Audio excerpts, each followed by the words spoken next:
So, today I want to highlight and call attention to an incident that happened in Portland, Oregon on Tuesday. Due to the inclement weather that's been affecting most of the country, Oregon's been experiencing its own share of blackouts over the past few days. The same Arctic front that's been affecting Texas and knocking out their power grid has been causing blackouts in Oregon as well. With that said, during these particular blackouts, the Hollywood branch of a store by the name of Fred Meyer, which is owned by Kroger, threw out a lot of food due to a power outage. And when I say a lot of food, we are talking two rather large dumpsters full of food. To make matters worse, when people found the dumpsters and attempted to salvage the food, either for personal use or mutual aid networks, or to collect and gather for people in need, the police were called by the store managers. And somewhere between 12 to 15 police officers, though I'm hearing mostly 12, but some reports have said up to 15, came in and actually monitored and watched over those dumpsters and threatened that people would be charged with trespassing and possibly arrested if they were to try to make a move towards the dumpsters. Now, thankfully, no one was arrested and there were no charges, but this represents a really big problem in terms of capitalism. Now, food waste in the United States is horrendous. There is a huge food waste problem in the United States. And that is even just under normal circumstances. And what I mean by normal circumstances in this particular case is not during a blackout, during a blizzard, during a pandemic. Even outside of those frameworks, the waste has been ridiculous in the United States. And that is something that I would like to cover in full in a video in the future when I can emotionally get around to making that video, because that will be a very emotional topic for me for a number of different reasons. That said, this particular event has so much that is frustrating and worth talking about in and of itself that I think talking about the larger systemic issues of food waste, in addition to this topic, might actually be detrimental to both topics. So I'm just going to talk about this particular incident for this time today. I know normally I have a tendency to bring up the history and the story and the larger systemic issues around these topics, but today I really want to just focus on this one issue. So with that out of the way, I want to take a look at a set of tweets from a Twitter user by the name of Dr. Juniper L. Simonis, the professor. This particular person went out and actually documented the event. And with that said, let's actually take a look at their tweets, because there's a lot of good information here about what happened, and a lot of good photos that'll provide more context and information from what I had listed out. So, the first tweet: when I arrived at the Hollywood Fred Meyer in Portland this evening, I was greeted by 12 Portland police officers who were apparently guarding two dumpsters full of food that mutual aid organizations were trying to distribute to hungry folks that were trying to eat it. So we have the image of the officers. The person tried to get in touch with the officers, and they were guarding the property of the dumpsters that were sitting out there. One person actually did brave it and actually pulled out a sealed bottle of strawberry lemonade that won't expire until March. That's the type of products that we're looking at right now. And when the police finally cleared, this person actually did go in and check the dumpster. The first one was about 1/3 of the way full. And this is what we saw. There's tons of hard cheeses. There's so many different products there. It's just, I look at that photo and I can't fathom what the shock and awe of seeing that in person must have looked like. And what was that experience like? Because I'm sitting here and I just want to start weeping, honestly, for how much waste is in this particular dumpster. But the second dumpster was actually completely full. And you are seeing entire packages of meat. You are seeing bottles and containers of products. There is so much food here And they opened up the dumpsters. They found a sealed thing of tiramisu. They they found so much food, veggie platters and beans, and oh my goodness, the amount of meat. The amount of meat that was in this dumpster. Sides of salmon and shrimp cocktails, lobster tails, crates of almond milk, frozen beef, and packages of all sorts of different types of food, all going to waste and being thrown out. There's containers here of yogurt. There's, again, bottles of juice. There's packages of meat, some of which were still frozen. There's just so much food here. And this person reported on all of this. And they left people there who were going to do this. But I want to highlight this last part of the tweets. Remember, folks, capitalism wants this to happen. The managers were laughing and the cops were smiling. And before I go into my take on all of this, I want to bring up some other details that I found in other articles that weren't in these tweets. First and foremost, Simonis, the same person we just saw the tweets from, had said that the city spent its precious resources on multiple police officers to threaten a crowd of less than 10 people, instead of putting that money towards food, shelter, and essential supplies. Portland was hit by a winter storm over the weekend, causing extreme damage, including to power lines, knocking electricity out for thousands. The store should have worked with mutual aid organizations that have reached out to them throughout the crisis to hand off the food to those who have the capacity to distribute it to those in need. The cops were smiling, laughing, and chatting. However, Fred Meyer, the store, tweeted out, some perishable food was no longer safe for donation to local hunger relief agencies. Our store team became concerned that area residents would consume the food and risk food-borne illness, and they engaged local law enforcement out of an abundance of caution. We apologize for this confusion. I don't buy the store's story, and I will get into that, but I just need to point that out there.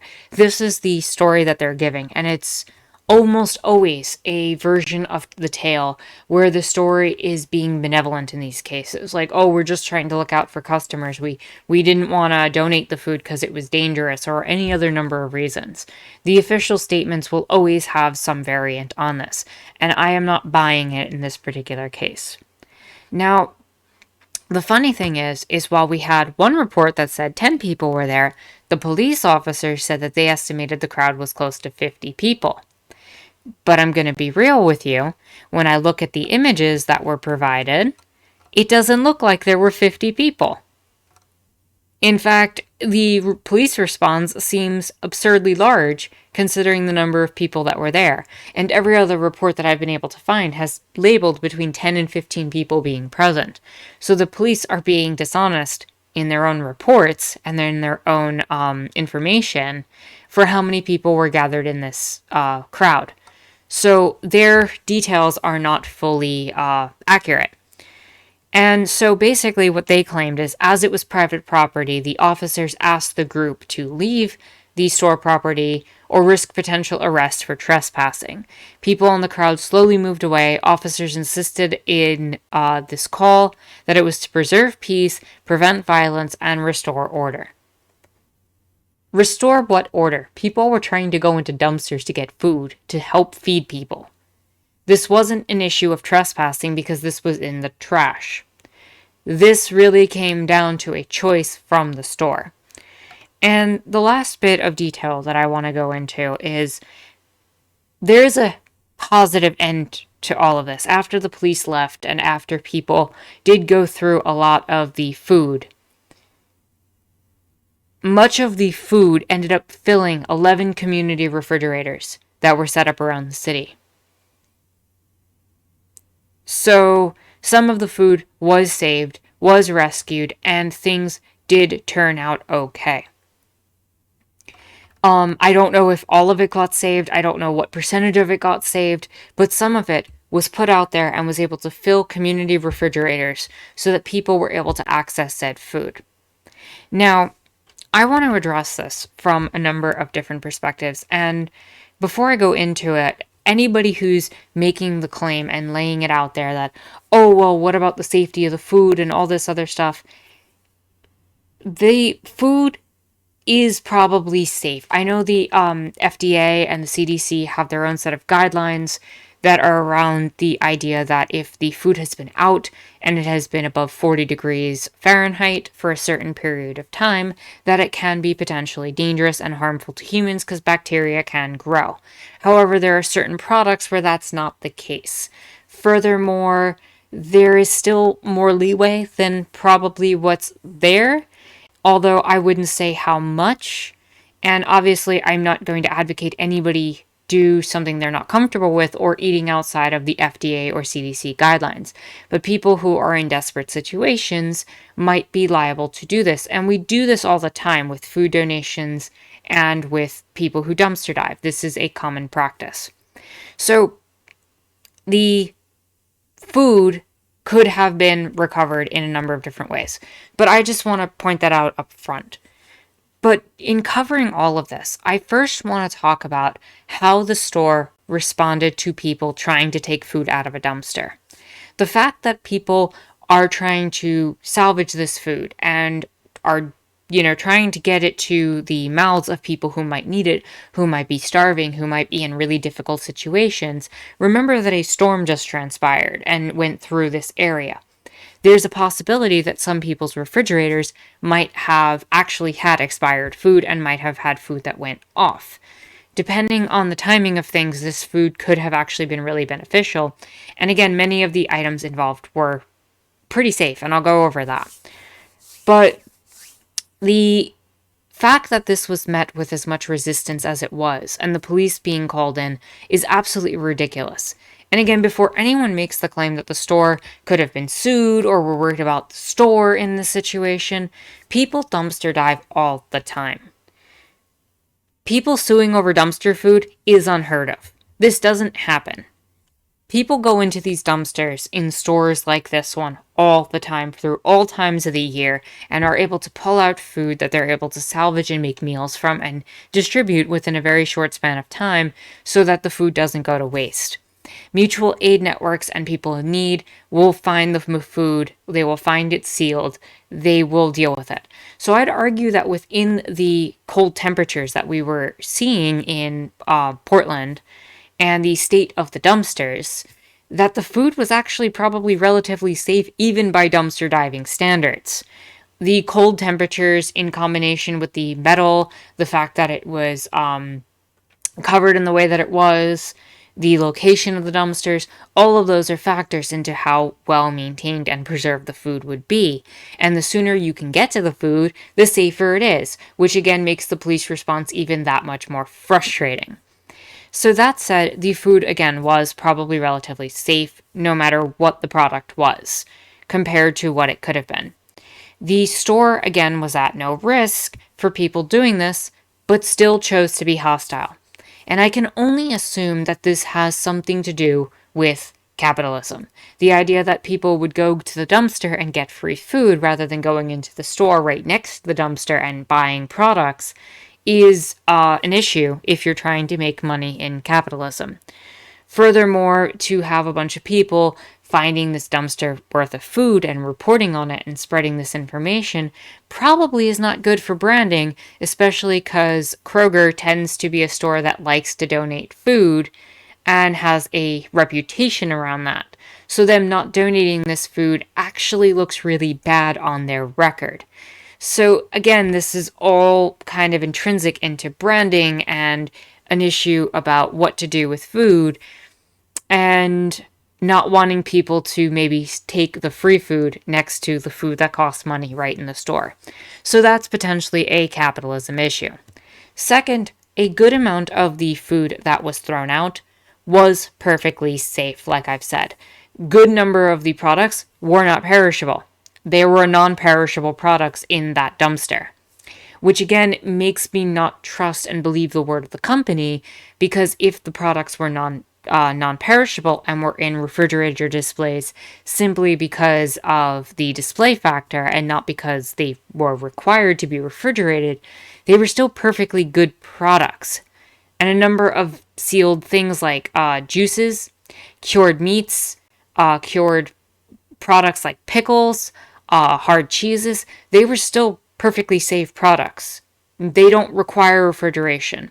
We know that because they have been good products for hundreds of years that have been stable through long periods of shelf life. And so those products in particular are the ones that are salvageable and savable. And the fact that they were not separated out from other products that might have actually been a risk factor proves to me that they really didn't care about what they were throwing out and didn't even make the effort to try to donate it properly. They just wanted to throw it out and make it easy. And one of the only things that I can think about is that they weren't really concerned about the food spoiling. And if some of that food actually did spoil, I blame the store.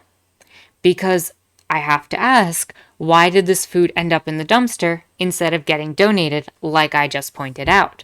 Why was it that it wasn't separated out, especially the products that we know were safe? And so that calls into question the entire store's validity in terms of what they're saying. You know, there are a number of mutual aid networks and apps available in the Portland area. There are clearly people who can be contacted about this stuff. It would have made more sense for the store to donate the food before it reached a point that was considered unsafe.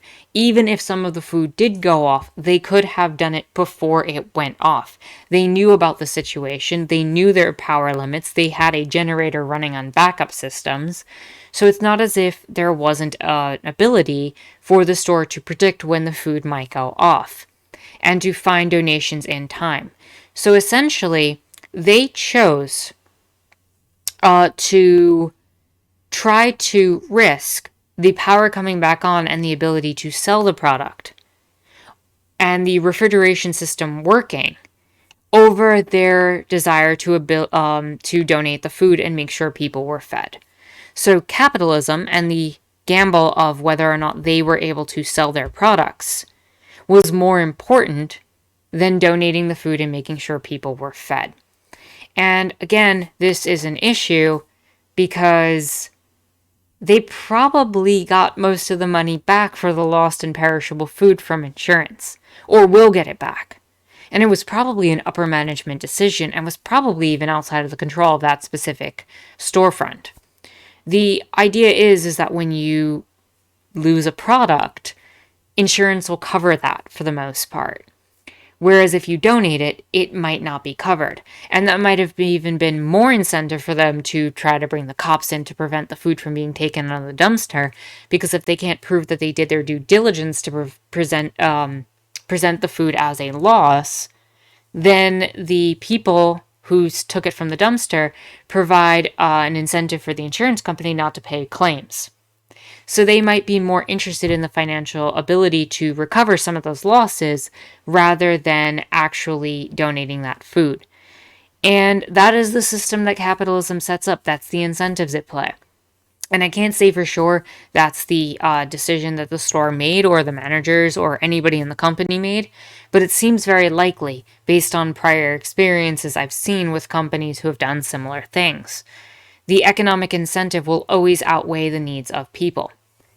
Next, I need to say this. The police staying there or even coming out for even an hour with as much force as they did is absolutely absurd. I know they only came out for like an hour, but still, the idea that you had police standing in front of a dumpster to protect people from getting access to free food is absolutely ridiculous. The food was thrown out. The food is no longer the property of the store as far as I'm concerned. Once you throw something in the trash and it's no longer in your control, in your space, that is something that people can come and take. That has been an argument in the dumpster diving community for a long time. People will, just go in and take the food. And it's not that big of a deal. And to call the police again in and for the police to respond in the way that they did is this absurd position because, again, there's people in need. There's power lines down. There's power outages. You're telling me that those 12 officers couldn't be better placed? That you couldn't, even if we take out the equation, the fact that police tend to not actually take care of people, if they were actually doing their jobs and doing what they're supposed to be doing and upholding any sort of law, couldn't they be out there doing something better than protecting people from getting access to a dumpster that they clearly want access to and that has perfectly good food in it, as I've displayed and shown? Those cured products were perfectly safe, and the store didn't do its due diligence. And I guess to wrap all this up, I just need to talk about the concept of the waste itself and the food itself that was wasted. Every product in that bin is life. Every product in that bin is something that either once was alive or could provide nourishment for life. It is, in essence, life. People who consume those products have a longevity and life because they consume the food that is available to them. It is the energy that their bodies require. And on a different level from just looking at the residents of Portland and whatever, they are important and they deserve to eat and they deserve to have the food, and it represents life in that way that it provides them nutrients. But all of that also represents life in other ways. All that meat represents the lives of animals. It represents the life of animals that you're callously throwing away because of capitalism. It's disrespectful both to life and the dignity of both the humans involved and the animals to just throw that away and to treat these economic systems as more valuable than the life that went into those products. All of those plants had to be cultivated and grown and nurtured, and to cast them into nothing because of a for-profit system reeks of something that is just so absurd and frustrating to even think about or discuss. And that's not even counting all of the human life, the communities, the cultures, and everything that went together, the history behind everything that went into producing and packaging those products. The idea that you had people literally laboring, involved, to try to make those products, to get those to a storefront, to a shelf, so that people can actually eat them. But what does that matter to a capitalist that's already made money off the product and is selling it? What's the value in something that's already been produced and accounted for? There isn't really. Once the sale's made, to a capitalist, it's done.